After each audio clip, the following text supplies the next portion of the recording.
Le jour où tout a changé a commencé par une chute.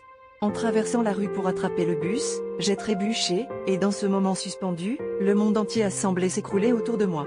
Le regard des passants, leur indifférence, et la sensation cuisante de l'échec m'ont enveloppé. Je me suis relevé, couvert de poussière, et dans ce moment de vulnérabilité totale, j'ai fait face à quelque chose que je n'avais jamais vraiment vu auparavant. De retour chez moi, j'ai glissé devant le miroir du couloir. Mes yeux ont croisé mon propre reflet, mais cette fois, j'ai vu au-delà du désordre extérieur. J'ai vu quelqu'un de fort, quelqu'un capable de se relever encore et encore. C'était comme si ce miroir avait révélé une version de moi-même que j'avais toujours ignorée. Le héros inattendu que je n'avais jamais su que je pouvais être. Ce n'était pas que de la résilience.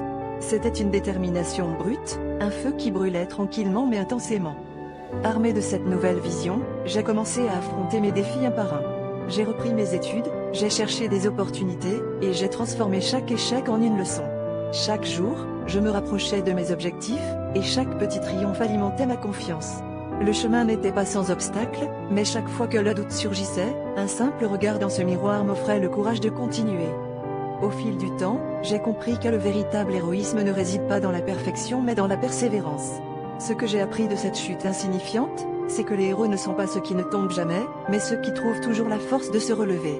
Aujourd'hui, en partageant mon histoire, j'espère que chacun trouvera le courage de voir le héros qui sommeille en lui, prêt à affronter les défis du monde avec audace et détermination.